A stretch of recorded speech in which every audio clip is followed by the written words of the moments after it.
penyembahan kami dalam rangka ibadah raya Gereja Betel tak pernah terkasih karunia untuk kaum pemuda-pemudi. Kiranya Tuhan Kau membimbing kami dan memimpin kami, menyertai kami. Kau pakai kami semua yang telah hadir dan datang di tempat ini untuk memuji dan menyembah Tuhan. Pelayan musik sebagai musisi, leader sebagai pemimpin pujian, singer sebagai penopang, sebagai backing vokal. Apa terlebih firman-Mu yang akan disampaikan, hamba-Mu pakai dengan kekuatan Roh-Mu, kekudusan-Mu, kebaikan, kemurahan. Kami buka ibadah ini dalam nama Bapa, Putra dan Roh Kudus, dalam nama Tuhan Yesus Kristus. Kami buka. Amin.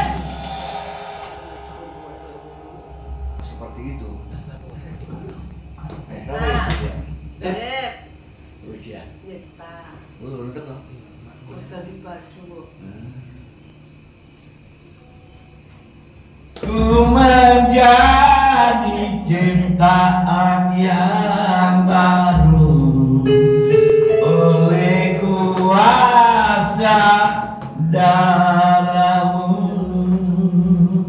oleh kuasa darahmu kau kan tebus dosaku,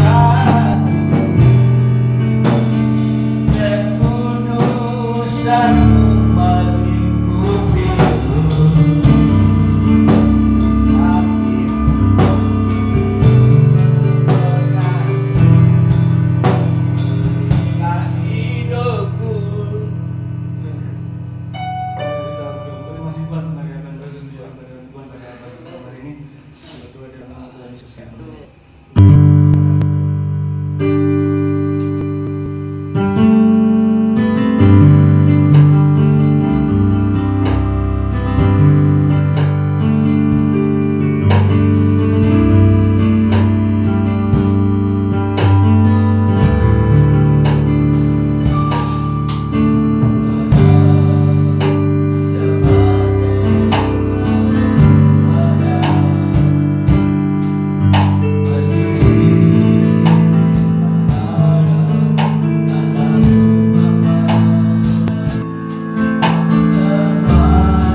kami bagi nama Yesus Kristus Tuhan, dan siap juga bagi nama Tuhan Yesus Kristus, sama-sama kita berkata amin.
Tuhan menjadi kekuatan dalam hidup kami di dalam nama Tuhan. Saya menerima firman Tuhan saat kita berkata, amin.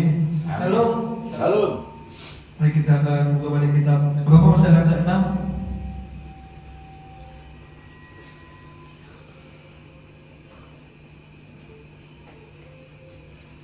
Roma pasal yang ke-6 ayat yang pertama sampai yang keempat. Coba kita baca sama 1, 2, 3. Mati dan bangkit dengan Kristus.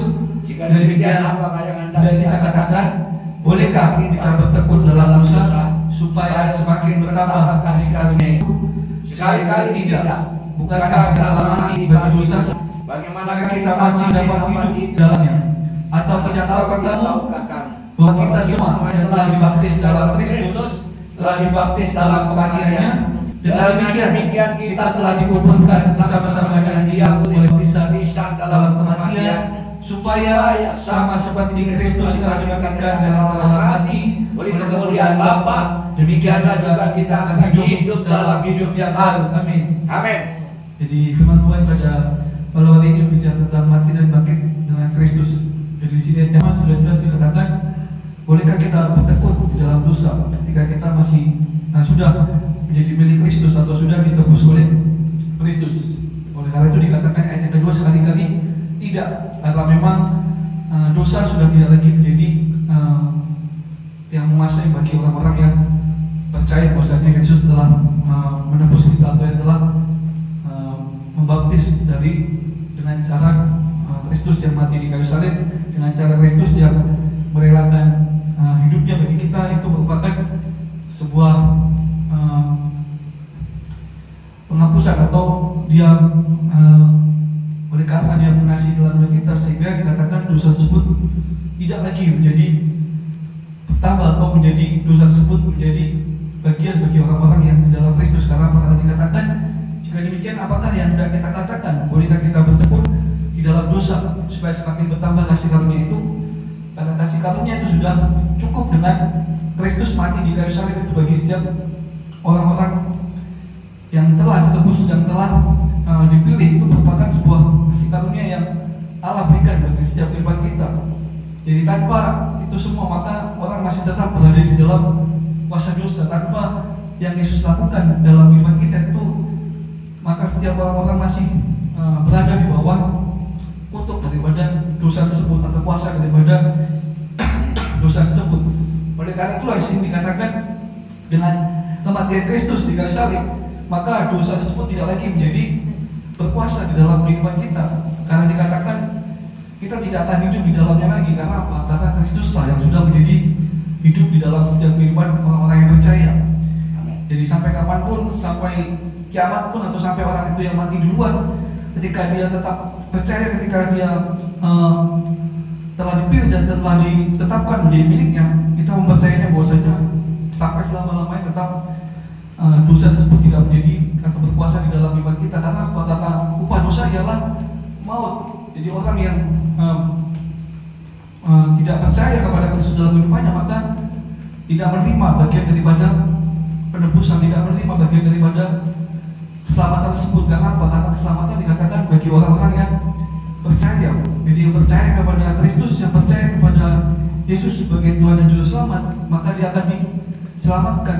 Oleh karena itulah di sini dikatakan bagi orang-orang yang sudah di dalam Kristus, kita meyakininya bahwasanya kita mati dan juga bangkit pada hari yang itu yang Yesus lakukan, bahwasanya dia mati dan bangkit pada hari yang ketiga selama dia masih di dalam dunia ini. Merupakan tanda juga bagi orang-orang yang percaya, tanda bagi orang yang diselamatkan juga. Orang-orang sudah dibaptis dalam Kristus, dia juga akan menerima bagian yang sama. Bahwasanya kita juga akan memperlamatkan itu adalah iman juga bagi orang-orang yang di dalam Kristus. Oleh karena itu dikatakan, tidak tahukah kamu bahwa kita semua yang telah dibaptis dalam Kristus telah dibaptis dalam kematiannya. Jadi ini merupakan kasih karunia yang sudah cukup sebenarnya. Tidak apa lagi yang mau diminta di dalam dunia ini ketika kematian Kristus ini sudah menjadi cukup bagi orang-orang yang percaya kepada Kristus, yaitu adalah dengan dia mati di kayu salib. Itu merupakan pengorbanan, itu merupakan kasih karunia yang mampu menyelamatkan setiap orang-orang dari dosa, dari hukuman maut atau dari hukuman yang kekal. Oleh karena itulah di sini kita percaya bahwasanya perbuatan yang benar atau perbuatan yang baik itu juga menjadi bagian orang-orang yang percaya di dalam Kristus. Jadi perbuatan yang benar dan apapun yang baik semuanya dikatakan daripada Tuhan, itu semuanya berasal daripada Allah, hal yang baik dan yang benar. Oleh karena itu harus dikatakan dengan demikian kita telah dikuburkan bersama-sama dengan Dia oleh baptisan dalam kematian, supaya seperti Kristus telah dibangkitkan dari antara orang mati oleh kemuliaan Bapa, demikian juga kita akan hidup dalam hidup yang baru.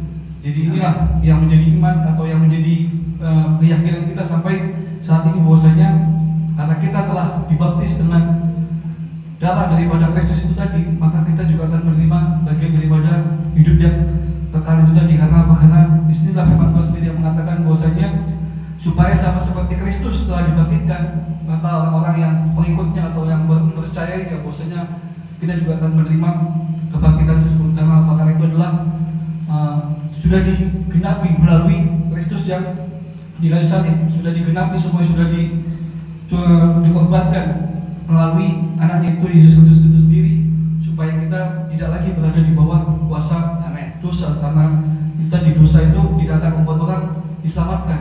Ketika orang masih berada di bawah kuasa dosa, maka yang ada adalah kematian yang kekal pastinya bagi orang-orang yang masih berada di bawah hukuman. Oleh karena itulah bagi orang-orang yang percaya, kita meyakini bahwasanya apa yang Kristus kerjakan di dalam hidup kita itu adalah agar kita memperoleh keselamatan di dalam Dia. Amin. Amin. Jadi mari kita berdoa. Bapak, terima kasih Tuhan Tuhan pada malam hari ini kami telah menjawab dari firman Tuhan, dalam firman Tuhan senantiasa Tuhan menjadi kekuatan di dalam kehidupan kami, dan firman Tuhan yang membuka dalam kami. Silakan di belakang Tuhan. Haleluya. Amin. Amin.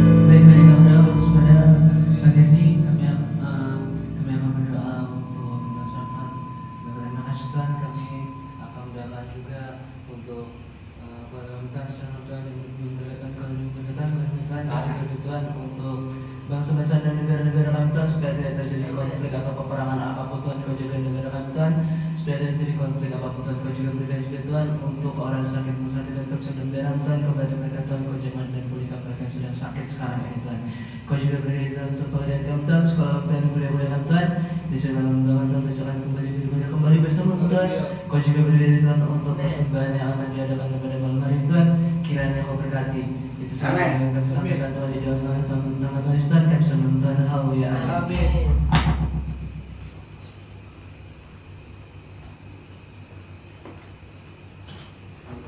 Persembahan lewat sambung.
Ibadah raya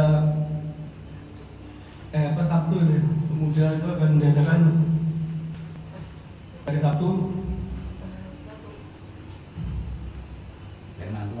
firman Tuhan yang akan dibawakan oleh Bapak Gideon dan ujian yang akan dibawakan oleh Lydia. Nah, kepada yang ditambahkan lagi? Dan begitu kita akan tutup dari kita baca mari hujan RCP.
Pemuda-pemudi Gereja Bethel Tabernakel Kasih Karunia, apa kau telah memberkati kami dalam pujian penyembahan, bahkan kau telah memberkati kami dengan kebenaran dan firman. Dan kini saja kami akan berpisah pulang kembali ke rumah masing-masing. Apa bimbing kami, hentarkan kami Tuhan sampai di tujuan dan selamat. Berikan kekuatan dan kemampuan, kesehatan dan perlindungan Tuhan sepanjang perjalanan dari gereja ini sampai ke rumah masing-masing dan selamat. Terimalah damai sejahtera sukacita dari Allah Bapa, Putra dan Roh Kudus. Terimalah kekuatan, kesehatan dan kemampuan. Terima hormat, kemuliaan, kebaikan, kebajikan dan segala kekayaan, bahkan berlimpah-limpah dalam nama Yesus Kristus. Terimalah semua yang percaya, katakan amin. God bless. God bless. God bless. God bless. Betul ya? God bless. Betul. God bless. Foto.